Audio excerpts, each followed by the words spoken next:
வணக்கம். இது யாம் தமிழர் செயற்களம். நான் தென்னன் மெய்மன். அ நீண்ட இடைவெளிக்கு பிறகு இந்த வலைவழியில் நான் வருகிறேன்.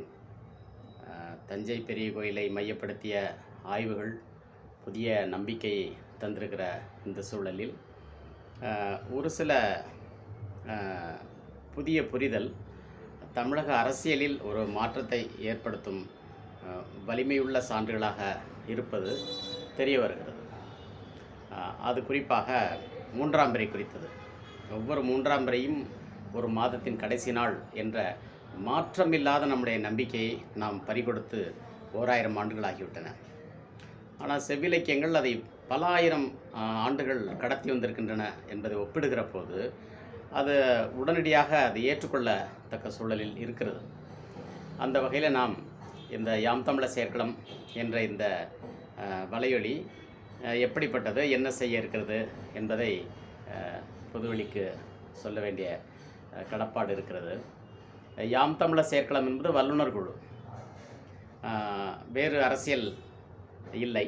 ஆனால் ஓட்டு அரசியலில் தேர்தலில் நிற்கக்கூடியவர்கள் இல்லை.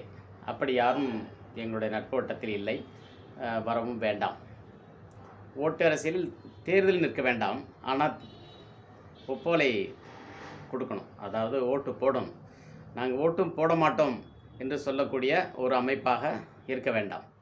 ஏனென்றால் இது ஒரு பொலிவுறு தமிழ் தேசியம் என்பது எங்களுடைய பார்வை.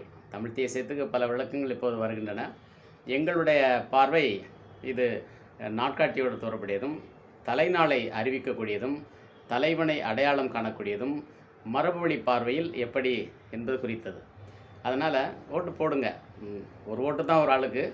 ஆனால் உங்களுடைய நண்பர்கள்ட்ட சொல்லி புரிய வச்சு உங்களுடைய நட்போட்டத்தின் உதவியோடு ஒரு தொகுதிக்கு குறைந்தது 10 ஓட்டுகளாவது போட முடியும் என்கிற வகையில் இது அந்த வகை வல்லுநர்கள் என்று சொல்லலாம். அப்படியான இப்போ தேர்தல் நெருங்கி வருது. 234 தொகுதிகள் என்று சொல்லுகிறார்கள். ஒரு சில கட்சிகள் அறிவித்து விட்டன. அவருடைய முழு திட்டத்தையும் அவர்கள் சொல்லிவிட்டார்கள். சொல்லணுங்கிறது கட்டாயம் இல்லை, ஆனால் சொல்லியிருக்கிறாங்க, மகிழ்ச்சி. ஆனாலும் அந்த தொகுதியில் நாம் தேர்ந்தெடுக்கக்கூடிய ஒரு வேட்பாளர் அந்தந்த தொகுதியில் உள்ள ஒரு குறைந்தது 100 தமிழறிஞர்களின் வாழ்த்து பெற்றவராக இருக்க வேண்டும் என்பது எங்களுடைய விருப்பம். அதாவது அவங்க தேர்தலில் அன்னப்போஸ்டாக கூட வரலாம், அப்படி ஒரு ஆளுமையாக இருக்கணும். அது இளைஞர்களாக இருக்கலாம், எல்லாம் சரிதான். அதை நம்ம இப்போவே முடிவு செய்ய வேண்டாம். ஆனால் இது எப்படி நம்ம அவங்கள்ட்ட பிரச்சாரம் பண்ணுறது அப்படின்னு பார்த்தா, திருப்பரிச்சாரகம் என்ற ஒரு கல்வெட்டு சொல் பெரிய கோயிலிலிருந்து இதை பற்றி பேசுகிறது. அதாவது ஒவ்வொரு தொகுதியிலையும் நீங்கள் மேற்க நுழைஞ்சு கிழக்க போகும்போது அந்த பாதையை நேர்கிழக்கை குறிவைத்து வலச்சுற்றாக சுற்றி சுற்றி போங்க. இதுக்கு பேர் வலசை. இந்த மாதிரி வலசைகளில் போகிறதுக்கு மாண்மினை, மாணி, திருப்பரிச்சாரகம் செய்யும் மாணிகள் அப்படின்னு இருக்குது. அப்போது அந்த மாண்மினையாளர் மறுபடியும் வர்றாங்க அப்படின்னு தெரியுது. அப்படியானா வரக்கூடிய இந்த தேர்தலுக்கு பிறகான அரசு என்பது தமிழை நாடும் அரசு தான். அது தமிழ்நாடு அரசு தான், தமிழை நாடும் அரசு. ஆனால் தமிழ்நாடுன்னு சொல்லும்போது தமிழ்நாடுன்னு தனியாகவும், அரசுன்னு சொல்லும்போது அது தமிழ்நாட்டு அரசுன்னு சொல்ல வேண்டிய தேவை இருக்குது. ஆடுகுட்டி ஆட்டுக்குட்டி என்று சொல்வது போல், நாட்டரசன் கோட்டை என்று சொல்வது போல், தமிழ்நாட்டு பாடநூல் நிறுவனம் என்று சொல்வது போல் இது தமிழ்நாட்டு அரசு. என்ன தமிழ்நாட்டு அரசு அப்படின்னா, இது திராவிட மாடல் இல்லை என்பதால் தமிழ் தேசிய தமிழ்நாட்டு அரசுன்னு சொல்லலாம். இப்போ தமிழ் தேசிய தமிழ்நாட்டு அரசு அமையவிருக்கிறது தேர்தலுக்கு பிறகு அப்படின்னு நம்ம எடுத்துக்கலாம். அப்படின்னா நம்முடைய வேட்பாளர்கள் தமிழ் தேசியர்கள், ஒப்போலை செலுத்தக்கூடியவர்கள் தமிழ் தேசியர்கள். அவர்கள் உயர்த்தி பிடிக்கும் அரசியல் தமிழ் புத்தாண்டு அரசியல். அது தை முதல் நாள். இதில் எந்த மாற்றமும் இல்லை. இதில் இனி ஆய்வுகள் தேவையும் இல்லை. என்னுடைய அன்பான வேண்டுகோள் என்னவென்றால், இது ஏன் இன்றைக்கு பேசுபொருளாகிறது அதை நம்ம கொஞ்சம் யோசிக்கிற போது நாம் ரொம்ப தொன்மைக்கெல்லாம் போக வேண்டாம்.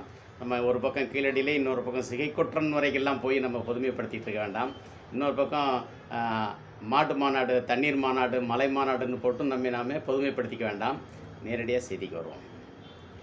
2009 ஈழத்தில் நடந்த இனப்படுகொலைக்கு பிறகு திமுக ஆட்சி அகற்றப்பட்டு அதிமுக வந்துச்சு. அந்த அம்மா வந்த உடனே தையில் தான் கை வச்சாங்க. யார் கேட்டாங்க? தையில் கை வச்சு கலைச்சிட்டு சித்திரை தான் சொன்னாங்க. ஓராண்டுக்கு அது மாவட்ட ஆட்சியர் விருந்தெல்லாம் வச்சார். ஆனால் அறிஞர்கள் எதிர்ப்பு தெரிவித்தாங்க. அவங்க அதை நிறுத்திக்கிட்டாங்க. அறிஞர்கள் சொன்னால் ஏற்றுக்கொள்வேன்னு சொன்னாங்க. ஆனால் அறிஞர்கள் சொல்லலை. ஏன் சொல்லலை? அவங்களுக்கு ஏன் இந்த அச்சம் இருக்குது? அறிஞர்களுக்கு என்ன அரசியல் தேவை இருக்குது? அவங்க அச்சம் இல்லாமல் பேசலாம்ல. அப்போ நான் பேசுகிறேனே அப்படின்னா, எனக்கு அச்சம் இல்லை, ஆனால் நான் அறிஞனும் இல்லை, குறிப்பாக தமிழறிஞன் இல்லை. நான் சொல்கிறது தமிழறிஞர்கள் ஒப்புதல் தரணும் அப்படிங்கிற வேண்டுதலோடு தான் நான் தொடர்ந்து சொல்லிட்டுருக்கேன், இன்னமும் சொல்லிகிட்ருக்கேன். வினையொழி காலை கையாறு கொள்ளார் கற்றறிமாக்கள் மரத்துறை நீங்குமின் அப்படின்னு காவுந்தேடிகள் கோவலனுக்கு அறிவுரை சொல்கிறாங்க. ஆனால் இன்றைக்கு இளைஞர்கள் தங்களை தாங்களே அழித்துக் கொள்கிற நிலையில் இருக்கிறார்களே தவிர அவர்கள் மரத்துறை நீங்கி நிற்கிறார்கள். அவர்கள் வன்முறையை கையில் எடுக்கவில்லை. அதனால் இந்த சூழ்நிலையில் அறிஞர்கள் பேசணும். அறிஞர்கள் பேசலைன்னா அவங்க வீணாக போயிடுவாங்க.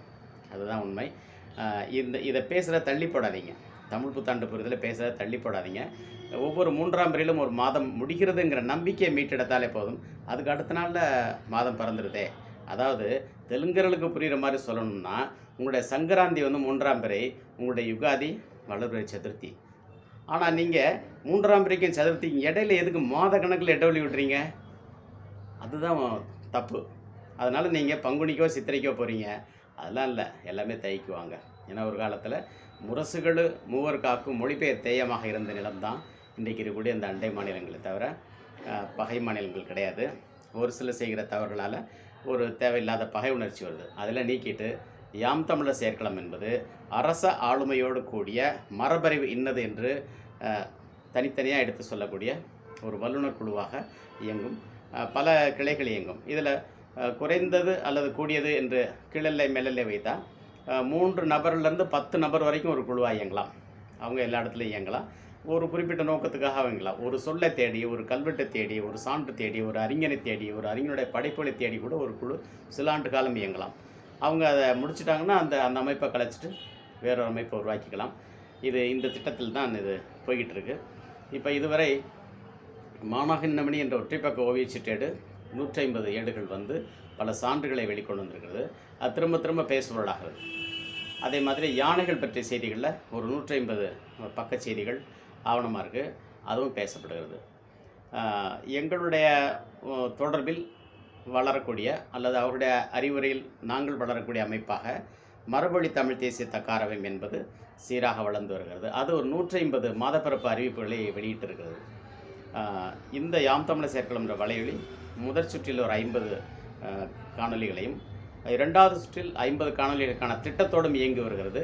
அதில் 5 காணொலிகள் கட்டுரை வடிவம் பெற்று நூலாக ஆக்கம் பெற்று 500 படிகள் பகரப்பட்டு விட்டன.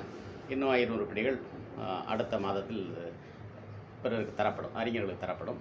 பிறகு அதன் மீதான எதிர்வினை மாற்று கருத்து இருந்தால் எல்லாத்தையுமே நாங்கள் பதிவு செய்கிறோம்.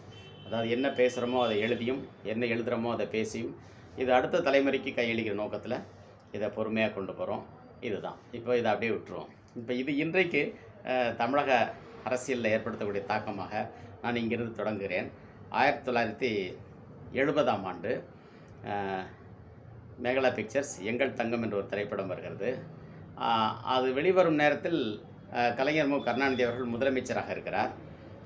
முரசொலி மாறன் அவர்கள் பாராளுமன்ற உறுப்பினராக இருக்கிறார். புரட்சி நடிகர் எம்ஜிஆர் அவர்கள் எம்எல்ஏவாக இருக்கிறார். அம்மையார் ஜெயலலிதா அவர்களுக்கு அகவை 22, எம்ஜிஆருக்கு அகவை 53. அந்த படம் ஒரு அரசியல் கலட்டாலாம் வச்சது.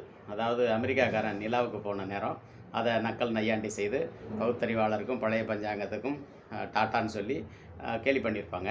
பிறகு அடுத்த நிலாவுக்கு சென்னைக்கு பக்கத்தில் கூடுவாஞ்சேரிக்கு பக்கத்தில் சுக்லாச்சேரின்னு ஒரு ஊரை உருவாக்கி அங்கேருந்து சுந்தரவரத சீனிவாச கோபாலன் ஒருவரை அனுப்புகிறதாகவும், அவர் ஜோசியமெல்லாம் பார்த்துட்டு இன்றைக்கி அமாவாசை அதனால் சந்திரன் இல்லைன்னு சொன்னதுமாகவும், அப்போ அடுத்த முறை எப்போ ஒன்று கேட்கும்போது இன்னும் 15 வருஷம் ஆகும் அப்படின்னு அவர் சொல்லிடுறாரு. அடுத்த பௌர்ணமி 15 நாளில் வந்துடுமே, ஏன் அப்படி சொல்லிட்டு நாங்கள் சொன்னது தான், அதிகாரிகள் சொன்னால் அப்படி தான், மறுபடியும் நானே வந்து சொல்லுவேன் அப்படின்ட்டு எம்ஜிஆர் போயிடுவார். இடையில என்ன ஆச்சு? அவர் முதலமைச்சராகி அப்புறம் அந்த அம்மாவும் முதலமைச்சராகி இதில் கருணாநிதி போட்ட சட்டத்தை கலைக்கிற அளவுக்கு அந்த அம்மா கலைச்ச பிறகு அவருடைய மகன் வந்து அந்த சட்டத்தை புதுப்பிக்காத நிலைக்கு வந்து இப்போ எல்லாம் புரிஞ்சுடுது. இது பெரிய செய்தி இல்லையா? அந்த திரைப்படத்தில் ஒரே ஒரு பாட்டு வருது. ஒரு நாள் கூத்துக்கு மீசையை வச்சான் மேடையில், மறுநாள் பார்க்கையில் மாறியிருந்தான் ஜாடையிலே. இது ஒரு அரசியல் நையாண்டி தான். இது யாராம் இப்படி சொல்கிறதுன்னா, அந்த நடிகர்கள் அரசுராக்கம் செய்தால் இப்படி தான் ஆகும்னு சொல்லிட்டு அன்னைக்கு கலைஞர் கருணாநிதி சொல்கிறார்.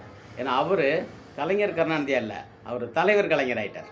கலைஞர்கள் என்னவாக ஆகக்கூடாதோ அதுவாக அவராகி, இவர் இந்த சினிமாக்காரங்களை நையாண்டி பண்ணுற மாதிரி தான் அந்த படம் இருக்குது. ஆனால் அது அவங்களுக்கு தெரியாமலே அந்த கொடியை வச்சுருப்பார். இது தெரிஞ்ச பிறகு என்ன பண்ணிட்டாரு, எங்களை இப்படியா நீ கேலி பண்ணேன்னு சொல்லிட்டு அவரே ஆட்சி பிடிச்சார். 7 ஆண்டுகள், அந்த படம் வந்து 7 ஆண்டுகளில். இப்போ அதே நிலைமை மறுபடியும் தொடருது. அதனால் கனிவு கூர்ந்து கலைஞர்கள் அப்படி ஒரு மிகையான கற்பனைக்கு போக வேண்டாம். நாம் எடுத்து சொல்கிற வலிமையுடையவர்கள் தான். நானும் ஒரு கலைஞன் தான். அதனால் அந்த வகையில் சொல்கிறேன். நான் மற்றவர்களை விட எப்படி நான் கொஞ்சம் வேறுபட்டு சொல்கிறேன்னா, நான் சுக்கிரநீதியும் சூரிய சித்தாந்தம் படிச்சுட்டு தமிழ் தேசியம் பேசுகிறேன். மற்றவங்க அதை பார்க்காம பேசுகிறாங்க. அதனால் நான் சொல்கிறது இதுதான். தமிழ் தேசியம் என்பது தேயம் அறிவனை முந்துரியது என்று பழந்தமிழ் செவ்வியல் இலக்கியங்கள் சொல்வது போல சாத்திரங்களும் பேசுகின்றன என்பது தான். அதனால் இதை முழுசாக புரிஞ்சுக்கிட்டு நம்ம இந்த நாளை கையிலிடக்கூடிய அரசியலுக்கு வருவோம். இப்போது நாம் வந்து காட்சிக்கு வருவோம்.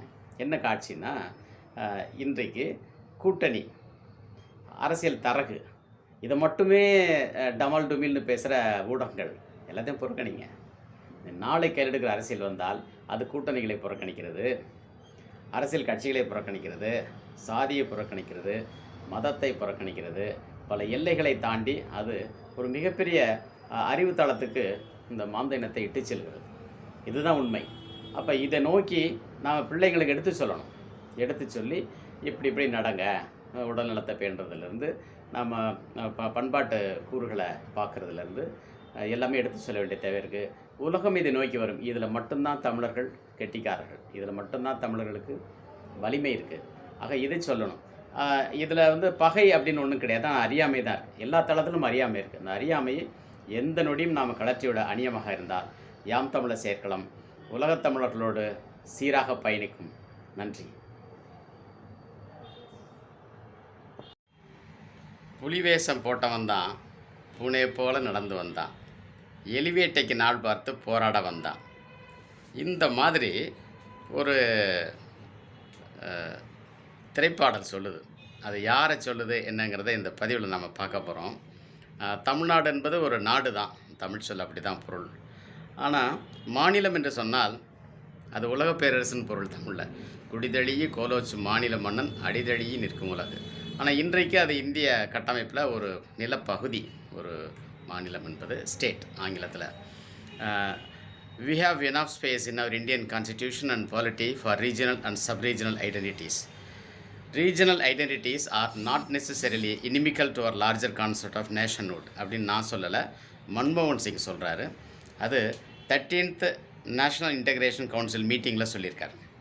ஆனால் அது சட்டப்பிரிவில் எந்தெந்த பிரிவில் அந்த மாநில தனித்தன்மை இருக்குது, அந்த உட்பிரிவுகள் இருக்குங்கிறது நம்ம தேடி எடுத்து பார்த்தோம்னா அது இப்படி தான் வருது. அந்த 234 தொகுதிகள் கொண்ட மாநிலம், பிறகு அதனுடைய 234 தொகுதிகள் சப் ரீஜனல் ஐடென்டிட்டிஸ், இப்படியே நம்ம பார்ப்போம். இதில் இந்த அரசியல் தாக்கத்தை ஏதாவது ஒரு புரிதல் மிகப்பெரிய அளவில் முன்னெடுக்குமா அப்படின்னா அது தமிழ் புத்தாண்டு புரிதல். ஏன்னா இது அரசுருவாக்கத்தை நோக்கியது. அப்படிங்கிற வகையில் இந்த யாம் தமிழர் சேர்க்கலாம் என்ற வல்லுநர் குழு கொண்டு வரக்கூடிய இந்த பதிவை அக்கறையோடு பார்க்க வேண்டும் என்று வேண்டுகிறேன்.